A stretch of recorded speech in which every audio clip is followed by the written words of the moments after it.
Hi, I'm Katie, your safety trainer, and in today's video, we're going to talk about something that often gets overlooked: janitorial closet organization safety.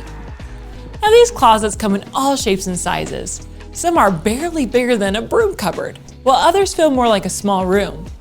No matter the size though, they all have one thing in common: they can get messy fast. And while a messy closet might just look unprofessional, it can actually be unsafe too. Train, track, remind. Train, track, remind! Do it! Train, track, and remind. Safety training doesn't have to be expensive or complicated. With GotSafety Lite, you get unlimited access to over 2,000 professionally made safety videos, all in English and Spanish, for just $10 a month. No contracts, no hidden fees, just simple, effective training. But maybe you need more than just videos. With our full GotSafety app, our learning management system, you can train, track, and remind your employees automatically. And what if you've already spent tens of thousands of dollars building your own learning management system? We get it. You don't have to start over. We can supply the content so you can keep using the system you've already paid for. But here's the kicker. If there's a video you need that we don't have, we'll make it for you at no cost, because we're that confident you'll love GotSafety. 3 ways to get the training you need. 1 place to get it all: GotSafety, train, track, and remind. In this lesson, we're going to look at the kinds of hazards that can pop up when a janitorial closet becomes disorganized. We'll also go over what kind of personal protective equipment might be needed when you're getting things cleaned up. And finally, we'll cover some simple safe work practices you can use to keep that closet in order and reduce the risk of injury.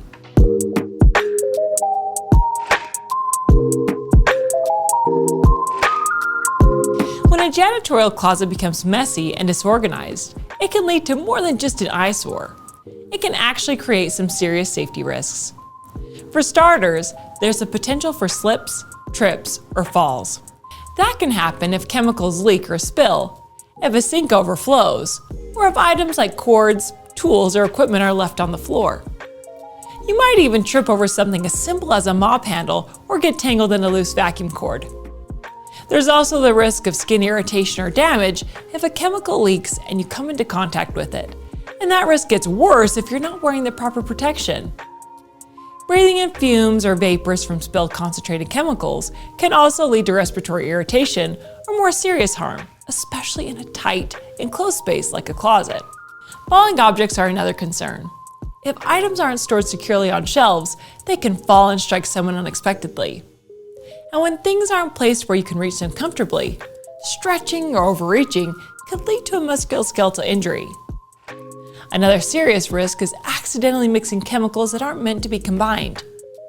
If containers are unlabeled or mislabeled, someone might grab the wrong one and mix it with something else, which can create dangerous fumes or reactions.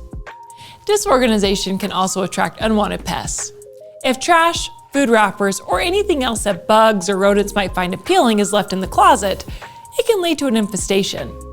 On top of that, wet or humid conditions can allow mold to grow, which is both a health hazard and a sign of poor sanitation.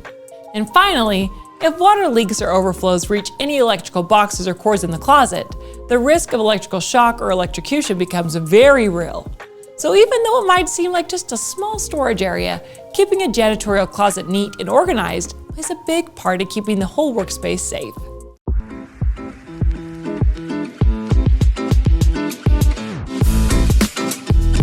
To help reduce the risk of getting hurt while working in a janitorial closet, it's important to wear the right personal protective equipment anytime you're cleaning up spills or using cleaning products. Depending on the task, that could mean putting on safety glasses or goggles to protect your eyes, gloves to protect your hands, and closed-toed shoes with non-slip soles to help keep your footing on slick or wet floors. Before putting anything on, take a moment to check it over. If something looks worn out, cracked, torn, or just isn't in good shape, don't use it. Let your supervisor know so it can be replaced.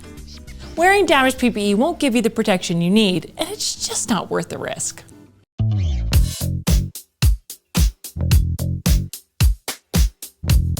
Keeping your janitorial closet clean and organized isn't just about looking tidy. It plays a big role in keeping you and others safe. That all starts with the basics: lighting and ventilation. If the closet isn't well lit, it's easier to miss hazards that could lead to injury. And if the air isn't moving properly, especially with chemicals nearby. That could quickly turn into a safety issue. If you notice problems with lighting or ventilation, speak up and let your supervisor know so it can be fixed. Inside the closet, make sure walkways stay clear. Cords, cables, equipment, and any other loose items should be picked up and stored properly to help prevent slips, trips, or falls. Around boilers or electrical panels, your facility likely has spacing rules. Those should be followed to give the equipment the clearance it needs. When you store vacuums, buckets, mops, brooms, or other tools, make sure they're put away securely so they don't fall or block access. If you're not sure where something should go or how to secure it, your supervisor can point you in the right direction. Shelving plays a big part in keeping things functional. Labels on shelves should be in good shape and easy to read. If a label is missing or damaged, it should be replaced according to your facility's procedures. Items you use frequently should be stored where you can easily reach them, while items used less often can be placed higher or lower on the shelves. If you're unsure about where certain items belong, don't hesitate to ask. Keep supplies like paper products, trash liners, and chemical bottles neatly arranged, and make sure chemical containers, both the original ones and any secondary containers, are inspected for leaks or damage. Anything that looks like it might be compromised should be reported to your supervisor. If something has spilled or is leaking, clean it up right away, following the manufacturer's guidelines and your company's policies. Chemicals need to be stored properly and safely.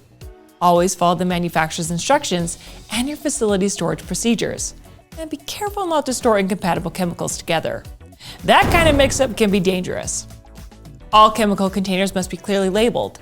If the label is missing or unreadable, don't use it. If you find a container with unknown contents, it needs to be disposed of according to your facility's policies and all local, state, and federal regulations. If the closet includes chemical dispensers, those should be checked for leaks or damage regularly. If anything looks off, report it. The same goes for sinks. Whether it's a floor sink or another type, check for leaks or damage. Clean up any pooled water and let your supervisor know if something isn't working as it should.